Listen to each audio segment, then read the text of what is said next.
time to see the bus fly by.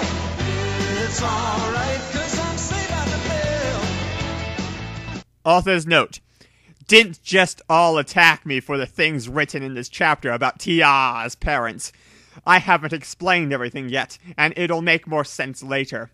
Chapter 6. The Curse. Oh, Eudard, with your skin so white, your eyes like amber out of sight, pale angel in my eyes, hair like gold rosy sunrise. I read the words of my poem out quietly. I had written a poem about Edward. I just couldn't help myself. I hated myself for doing it, but I had to get him out of my mind, and it was the only way I could deal with my feelings. Suddenly, my mind went black, and I fell into a trance. A tall, pale man stood in front of me, all ghosty and misty like he was only half there.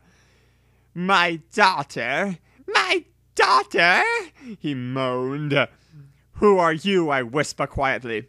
"I am your father. I am Caius from the Volturi. You're in terror and peril, my daughter.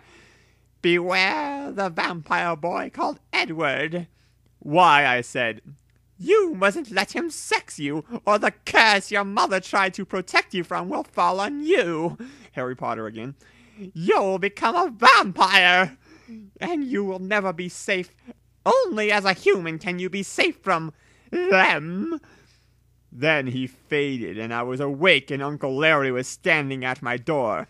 "Take your clothes off now, you moldy slut," said Uncle Larry, and he smiles horribly with his yellow teeth. "No, I won't," I screamed, but Uncle Larry came over and hit me. I was strong for my size, but he was a huge, fat man, like 300 pounds in weight, and stronger than me. He took my clothes off and chained me to the bed. I knew he was going to rape me again, but at that moment, someone came running into the room and hit Uncle Larry across the head with a stick and knocks him out cold. Uncle Larry laid there, bleeding, and I looked up at Edward. "OMG, my sweet lady," he cried. "What has this frightful asshole been doing to thee?" "He's been raping me and hitting me." I wept sadly as Edward unchained me, and I put my clothes on. Edward turned away, whale as in mammal. I dressed so he wasn't perving on me, and he looked down at the poem I had written. "For truth, these are the most beautiful words I have ever seen. It makes me feel so very moved," he cried. "I wish I wasn't promised to someone else. Then I could write poems for thee." "Why are you promised to Bella anyways?" "Because I made a promise and I can't break it. It would be rude and ungentlemanly. Bella never used to be like she is now. When I first met her, she was sweet and shy and was never nasty about everybody.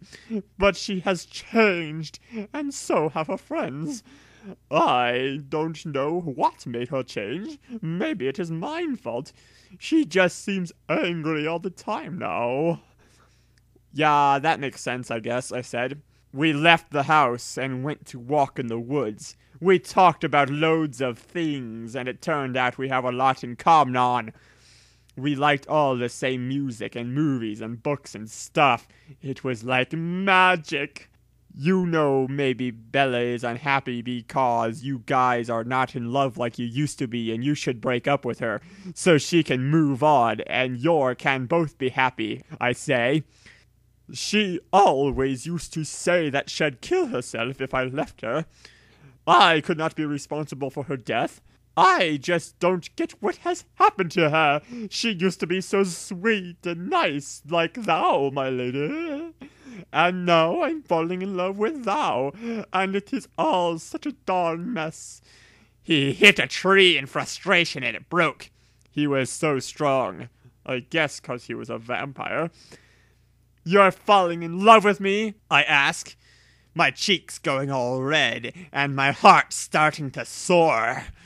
"OMG, I forgot I said that." He looked really embarrassed, and it was so cute. He had a big erection, too. I reached out and grabbed his hard, throbbing male object. We couldn't control ourselves anymore, and we both fell down on the floor and got naked and made love. It was amazing and lasted hours, and I had never been so happy in my life. I felt like I could die with happiness. But after a while, Edward started to freak out and cry. "I have been such a fool," he screamed. "I should not have let that happen. I hope thee can forgive me. I must return to Bella." And he ran away. I could not believe it. It was like my world was caving in all about me. I was so shocked and angry I could not even cry or scream. But as I lay there, I started to feel different, like relay different. I suddenly remembered what my father had said to me about not making sex with Edward, or he would turn me into a vampire. My skin was getting all hard and pale, and my eyes could suddenly see a lot clearer than before. I could hear lots of little noises from relay far away. I even wanted to drink blood, and I could smell a human coming closer. He was almost here. "There you are, you horrid slug." It was Uncle Larry. "Where have you been? I'm going to rape you now." Something in me snapped. I jumped at him and broke his neck and drank his blood. I had always been strong for my size, but now I was super strong. He looked so surprised, and it was so good.